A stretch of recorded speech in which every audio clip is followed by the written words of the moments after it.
"Get your hands off me," the homeless man growled as the officer tightened the cuffs around his wrists. But as the mayor approached to address the disturbance, his eyes widened in shock. "It can't be. John?" The story begins on a cold winter evening in the bustling city of Willow Creek. Officer Dan Simmons was on his usual patrol near a popular park, a known spot for loiterers. It was the kind of place where the invisible people of society gathered: the homeless, the downtrodden, those who life had seemingly forgotten. Dan spotted a man in tattered clothes sitting on a bench, seemingly lost in thought. His hair was disheveled, his face hidden behind a scraggly beard, and he wore a threadbare coat that barely protected him from the biting wind. At his feet sat a battered duffel bag and a cardboard sign that read, "Hungry, anything helps." Dan sighed. He'd seen this scene too many times to count. "Sir, you can't stay here," he said, his voice firm but not unkind. The man didn't respond, just kept staring ahead, lost in thought. "Sir, I'm going to have to ask you to move along," Dan repeated, this time with a hand on his radio. The man slowly turned his head, his piercing blue eyes locking with Dan's. "I'm not hurting anyone," he said, his voice calm but with an edge of defiance. Rules were rules, and Dan didn't have the luxury of bending them.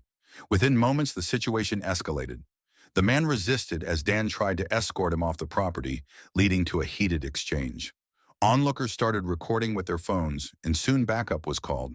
Within the hour, Mayor Rachel Green was notified of the incident. Willow Creek had been under scrutiny lately for its handling of homelessness, and a viral video of police arresting a homeless man wasn't the kind of attention she needed. She decided to head to the station herself to smooth things over. As she walked into the holding area, she caught sight of the man through the bars of the holding cell. Something about him stopped her in her tracks. His posture, the way he rubbed his temples in frustration, it all seemed eerily familiar. "Who is he?" she asked Officer Dan. "Claims his name is John," Dan replied with a shrug. "No ID, no last name. Says he doesn't need one." The mayor stepped closer to the cell. "John?" she whispered. The man looked up, his eyes meeting hers. A flicker of recognition passed between them.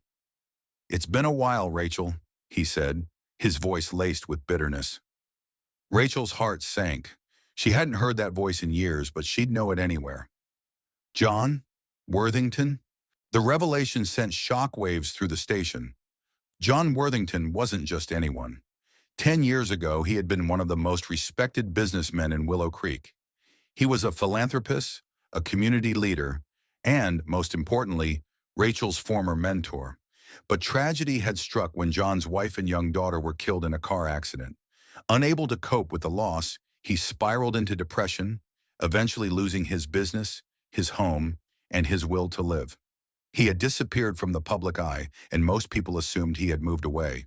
Or, worse, passed on. Rachel's mind raced as she tried to process the situation.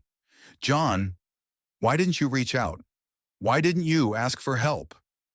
John laughed bitterly. "Help? From whom? The same people who turned their backs on me when I needed them most?" Rachel felt a pang of guilt. She had been one of those people, too caught up in her rising political career to notice her mentor's dissent. Determined to make things right, Rachel decided to take matters into her own hands. She ordered John's release and personally arranged for him to stay in a nearby hotel. But her efforts didn't stop there. She knew that helping John wasn't just about giving him a roof over his head, it was about giving him purpose again. With John's reluctant approval, Rachel held a press conference.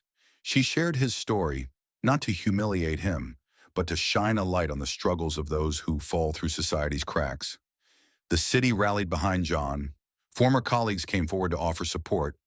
Local businesses donated clothes and food, and a crowdfunding campaign was launched to help him get back on his feet.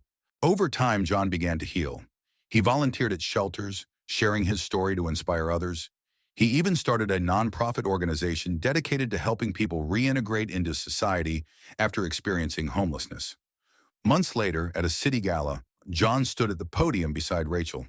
The crowd erupted into applause as he shared his journey of loss, redemption, and hope.